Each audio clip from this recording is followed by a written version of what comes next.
Good morning, good morning. Alam nyo guys, gumagawa ako ng fertilizer sa lupa. Ayan o. Yung mga itlog, yung mga balat na itlog na yan, tinudurog ko yan. Tapos, nahalo ko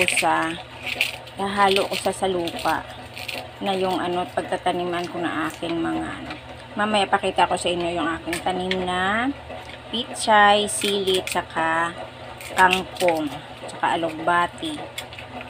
Ito to? Yung balat na itlog, yung balat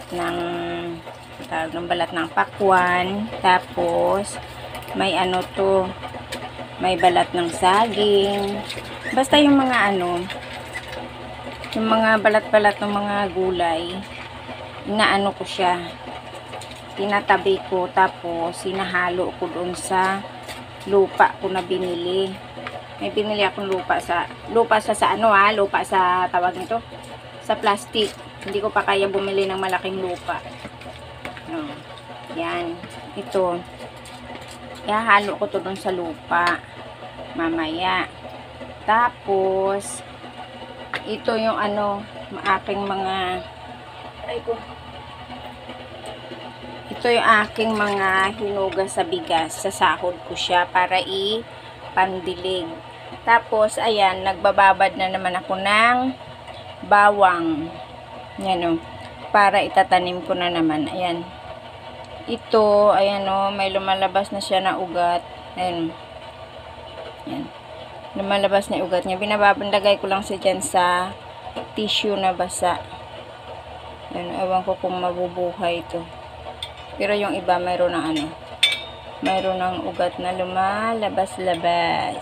Ay, kalabaw. Sus na ko. Sana wag maputol. Ang tagal pala mabuhay nitong bawang na to.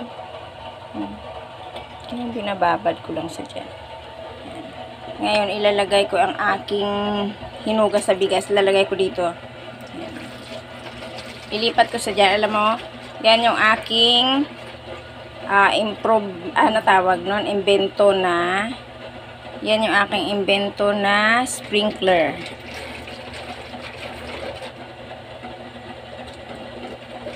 Ay, kalabaw ka. Tama. Yan yung aking sprinkler na invento.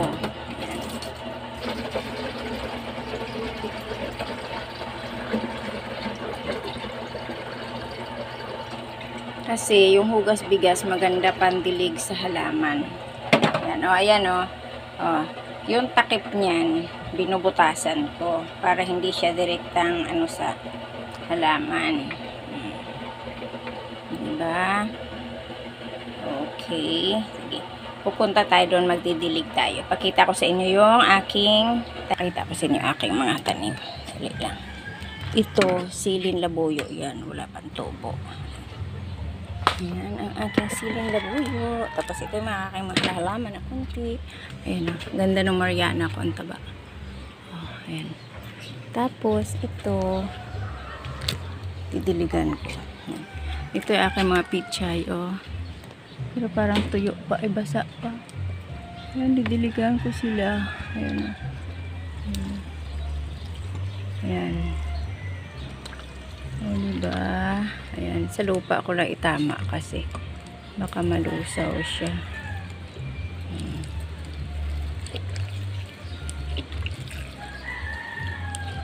Yan ang aking mga pichay na tanim.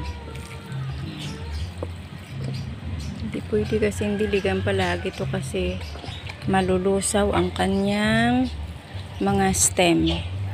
Ayan, malaki na siya. Lalaki na. Ito alugbati. Ito kangkong ko. Andyan. Hey!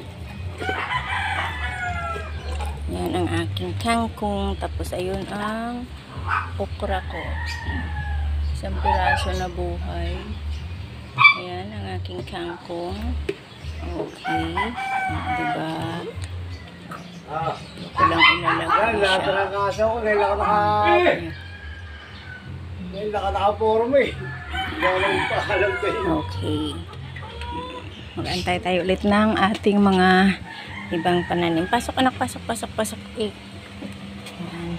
Okay. Okay, buy mo nga palangga. Tapos ito, may binigay sa akin sa palengke na sibuyas. Ayan o. Ayan, itatanim ko rin to. Ayan, may tubo na siya. Mamaya tatanim ko yan. Tapos, yung ito, maganda rin tong pandilig. Ayan o. Ayan. Binabad ko siya. Ano din to, yung ano ng itlog. Ayan, papandilig ko rin. Maganda kasi sa halaman din yan. Okay, mga palangga. Para-paraan. Yun, kasi sa tindi ng mahal ng mga bilihin. Ito, ano to eh, buto ng kamatis. Ito. Yan, hindi ko alam kung mabubuhay yan. Sasaboy ko rin yan doon sa paso mamaya. Yan. Okay, para-paraan. Kasi grabe talaga ang bilihin ngayon. Yan. Okay, bye! See you in my next video. Tingnan natin kung mabubuhay ba itong mga kamatis ko at saka bawang. Bye-bye! Love you all!